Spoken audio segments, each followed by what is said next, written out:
Hello friends, welcome to teaching Kishan YouTube channel. આપણે કંઈક IPC એટલે કે ઇન્ડિયન પિનલ કોડ 1860ની શરૂઆત કરી દીધી હતી, જેની અંદર આપણે 21 લેક્ચર જોઈ ગયા અને એ 21 લેક્ચરની અંદર આપણે પ્રકરણ નંબર 1 થી લઈને પ્રકરણ નંબર 14 સુધી પૂરું કરી દીધું છે.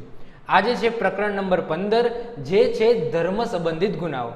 તો શરૂઆત કરીએ છીએ તો તમને ખબર છે કે આપણા ભારત દેશની અંદર કોઈ રાજકીય ધર્મ નથી.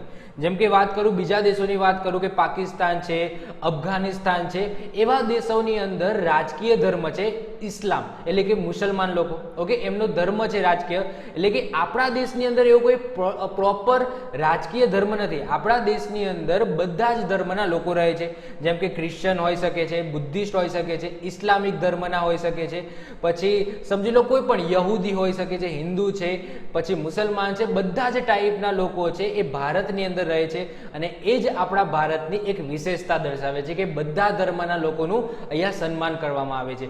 અને આ વસ્તુને આપણા મૂળભૂત અધિકારોની અંદર પણ લખેલું છે કે ભાઈ તમે ભારતની અંદર કોઈ પણ ધર્મનો પ્રકાર કોઈ પણ ધર્મનો તમે અંગીકાર કરી શકો છો. તમને કોઈ પણ ધર્મને સ્વીકારવાની છૂટ છે. તમે હિન્દુ હો, તમે મુસલમાનનો ધર્મ સ્વીકારી શકો છો, તમે મુસલમાન છો, હિન્દુ ધર્મનો સ્વીકાર કરી શકો છો, પણ ફોર્સફુલી નહીં. ઓકે, ફોર્સફુલી સ્વીકારવામાં આવે તો ગુનો બને, પણ સ્વેચ્છાથી તમે કોઈ પણ ધર્મનું ઇન્ડિયાની અંદર પાલન કરી શકો છો. એ ધર્મનો તમે પ્રચાર પણ કરી શકો છો. તમે જોતા હશો કે કોઈ પણ ધર્મ, જેમ કે ગણેશ ચતુર્થી આવે છે તો એમાં ગણેશ વિસર્જનની અંદર રેલી નીકળે છે. તો કોઈ પણ ધર્મનો આ રીતના તમે પ્રચાર કરી શકો છો. જેમ કે મુસલમાન છે તો એ દરરોજ સવારે સાંજ પોતાનું જે અલ્લાહ હોય છે એ બોલતા હોય છે. ઓકે, તો અહીંયા તમારે ભારત દેશની અંદર બધા ધર્મનો અંગીકાર કરવાનો તમને છૂટ છે. કોઈ પણ ધર્મ પાળી શકો છો અને એ ધર્મનો તમારે પ્રચાર કરવાની પણ અહીંયા છૂટ આપવામાં આવી છે. તો એને સંબંધિત અમુક ગુનાઓ છે એ ચેપ્ટર નંબર 15 એની અંદર આપવામાં આવે છે, જે કલમ નંબર 295 થી લઈને 298. બહુ જ ઓછી કલમો છે, તો આની અંદર પણ આપણે સમૂહ યાદ રાખી લઈશું કે ભાઈ ધર્મ સંબંધિત ગુનાઓ એ 295 થી લઈને 298. એટલે કોઈ પણ ક્વેશ્ચન પૂછાશે આમાંથી તો તમે ઇઝીલી નીચે 4 ઓપ્શનમાંથી આ સમૂહમાંથી જે મેળ ખાતો હોય એ તમે લખી શકો છો.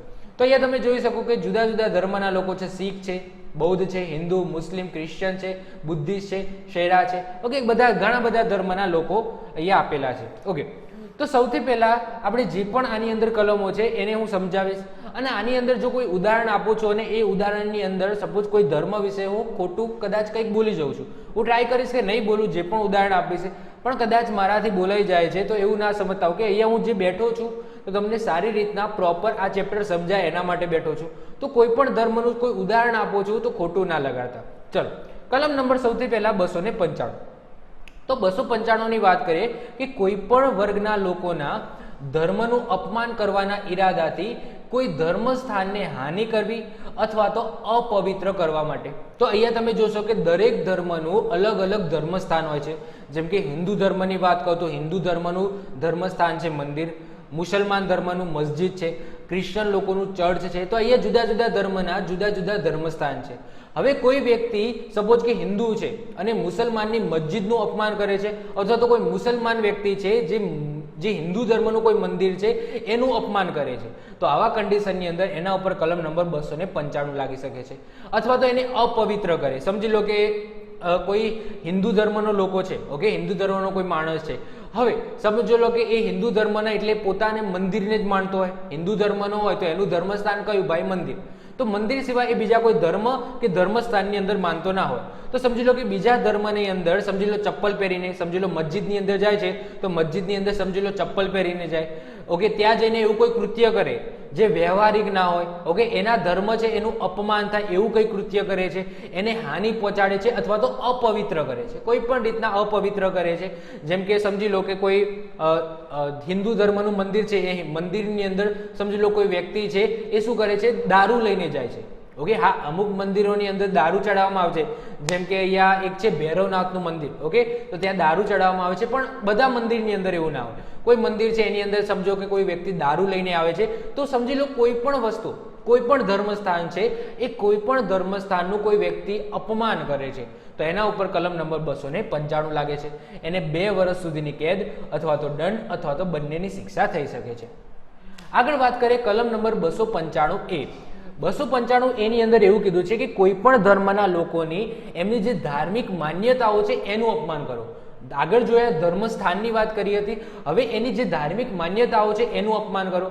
જેમ કે વાત કરું કે આપણા હિન્દુ ધર્મમાં દિવાળી આવે છે, દિવાળી અંદર ને બધાને ખબર છે કે દીવા પ્રગટાવવામાં આવે છે અને એ દિવસે માનવામાં આવે છે કે એ દિવસ જે રામ છે એ અયોધ્યા ઘરે આવ્યા હતા, એની ખુશીમાં બધા ઘરે ઘરે દીવા વગાડે છે. હવે બીજા ધર્મના લોકોને એવું કંઈક થાય કે ભાઈ આ શું દીવા બગાડતા હશે, ઓકે, આ શું તેલ અને ઘી બગાડતા હશે, આ શું દીવા પ્રગટાવતા હશે, એનાથી શું હાસિલ થવાનું છે. એટલે કે એમની જે માન્યતાઓ છે કે ભાઈ હિન્દુ લોકો છે એ દિવાળીની અંદર આવું કરે, હોળી છે એની અંદર રંગ ઉસાડે, એ જ રીતના સમજી લો મુસલમાન લોકો છે એ એમના ઈદમાં સમજી લો તાજિયા રમતા હોય, પછી સમજી લો કે બકરી ઈદ આવે તો બકરીને હલાલ કરતા હોય. તો અહીંયા પોતપોતાના ધર્મની પોતપોતાની માન્યતાઓ છે, તો એને પણ આપણે સ્વીકારવી પડે. તો હવે હિન્દુ ધર્મને એમ કે આ શું કોઈ માસૂમ માણસ છે, સોરી માસૂમ પ્રાણી છે એનું હલાલ કરતા હશે, ભાઈ બકરી ઈદના કેમ બકરીને મારતા હશે, પછી તાજિયા રમે તો કે પોતાના ને પોતાના શરીરને કેમ મારતા હશે. એટલે કે એમની ધાર્મિક માન્યતાઓ છે, એમને એમની રીતે પ્રચાર કરવા દો, એમની રીતે મનાવવા દો. ઓકે, તો આ જે શું આપણા દેશને જે ડેકોરેટ કરે છે આ જ બધા ધર્મના લોકો છે, જુદી જુદી ધર્મના લોકો, જુદા જુદા તહેવારો, એનાથી જ આપણો ભારત દેશ બનેલો છે. તો અહીંયા બધા જ ધર્મના જે પણ માન્યતાઓ છે, કોઈ પણ માન્યતા હોઈ શકે છે, એનું તમારે શું કરવું જોઈએ, સન્માન કરવું જોઈએ. જે પણ તમે દિવાળી કે કોઈ પણ તમારા હિન્દુ ધર્મની અંદર ઉપવાસ કરતા હોય, એ જ રીતના મુસલમાન લોકો રોજા પાડતા હોય, તો બધાની અલગ અલગ માન્યતાઓ તમને જોવા મળશે. ઓકે, તો કલમ નંબર 295 એ તો અહીંયા સમજી લો કે કોઈ ધર્મના લોકોની જે માન્યતાઓ છે એનું અપમાન કરો. શું કહ્યું છે, શું લખેલું છે જોઈએ તો કોઈ વ્યક્તિ દ્વારા ભારતીય નાગરિકોના કોઈ ધર્મની ધાર્મિક લાગણીઓને આઘાત પહોંચે એવા દ્વેષપૂર્ણ ઈરાદાથી બોલાયેલા અથવા તો લખાયેલા શબ્દથી અથવા તો ચિહ્નોથી અથવા તો જોઈ શકાય તેવી નિશાનીઓથી અથવા તો ધાર્મિક માન્યતાઓનું અપમાન કરે છે તો અથવા એનો પ્રયત્ન કરે છે, અપમાન કરે છે અથવા એનો પ્રયત્ન કરે છે, તો એના ઉપર કલમ નંબર 295 એ લાગી શકે છે. કોઈ પણ હોઈ શકે છે, કોઈ પણ ધાર્મિક માન્યતાઓનું સમજી લો તમે બોલીને અપમાન કરો, તમે કોઈ નિશાની દ્વારા અપમાન કરો, તમે એવી ધાર્મિક માન્યતાઓનું અપમાન કરવાનો ટ્રાય કરો, કઈ પણ વસ્તુ તમે કરી શકો છો. તો આવા કન્ડિશનની અંદર કલમ નંબર 295 એ વ્યક્તિ ઉપર લાગશે. ઓકે, તો આના માટે તમને 3 વર્ષ સુધીની કેદ, દંડ અથવા તો બંનેની શિક્ષા થઈ શકે છે. ઓકે, 296 ની અંદર એવું કહે છે કે ધાર્મિક મંડળીઓ હોય એના અંદર તમે વિક્ષેપ પહોંચાડવાનો પ્રયત્ન કરો. જેમ કે હવન ચાલે છે, ઓકે, સમજી લો કે અહીંયા બ્રાહ્મણો છે, બ્રાહ્મણોના હવન ચાલે છે. હવે આ હવનની અંદર સમજી લો કોઈ વ્યક્તિ આવીને હાડકા નાખી દે છે. ઓકે, તો અહીંયા શું કરે છે, જે ધાર્મિક મંડળી છે એની અંદર વિક્ષેપ પહોંચાડવાનું કાર્ય કરે છે. કોઈ ધાર્મિક મંડળી છે એ રસ્તા ઉપરથી જઈ રહી છે, ઓકે, કોઈ હિન્દુ ધર્મની ધાર્મિક મંડળી છે એ રસ્તા ઉપરથી જઈ રહી છે. હવે મુસલમાન લોકો આજુબાજુ કોઈ ઘર છે અને એ મંડળીને સમજી લો જવા દેતા નથી, અથવા તો એના ઉપર સમજી લો પાણી ઢોળે છે કે કંઈ પણ કરે છે. આ મંડળી જે ધાર્મિક મંડળી છે એની અંદર વિક્ષેપ પહોંચાડવાનો, એને હાનિ પહોંચાડવાનો, એને ત્રાસ આપવાનો પ્રયત્ન કરે છે. તો આવા કન્ડિશનની અંદર એના ઉપર કલમ નંબર 296, નોટ ઓનલી હિન્દુ ધર્મની, કોઈ પણ ધર્મની મંડળી હોઈ શકે છે. ઓકે, કોઈ પણ ધર્મની મંડળી હોય અને એને જો તમે વિક્ષેપ પહોંચાડવાનું, તમે અહીંયા રસ્તા ઉપરથી જતી હોય તો હેરાન કરો, કોઈ જગ્યાએ હવન પૂજા પાઠ કરતી હોય એ જગ્યાએ હેરાન કરો, તો આવા કન્ડિશનની અંદર તમારા ઉપર કલમ નંબર 296 લાગશે. 1 વર્ષ સુધીની બેમાંથી કોઈ કેદ, દંડ અથવા તો બંનેની શિક્ષા તમને થઈ શકે છે. કલમ નંબર 297 એવું કહે છે કે કોઈ વ્યક્તિની અંતિમ ક્રિયામાં તમે ખલેલ પહોંચાડવાના ઈરાદાથી સ્મશાનની અંદર અથવા તો કબ્રસ્તાનમાં પ્રવેશ કરવાનો અને ભેગા થયેલા લોકોમાં તમે વિક્ષેપ કરો. જેમ કે કોઈ પણ વસ્તુ હોય છે, જેમ કે હિન્દુ ધર્મનો કોઈ વ્યક્તિ મરી જાય તો એને ક્યાં લઈ જવામાં આવે છે, તો એને સ્મશાનની અંદર લઈ જવામાં આવે છે, એને અગ્નિથી એને બાળવામાં આવે છે એના શરીરને. જ્યારે મુસલમાન ધર્મનો કોઈ વ્યક્તિ મરી જાય છે તો એને કબ્રસ્તાનની અંદર લઈ જવામાં આવે છે, એને દાટવામાં આવે છે.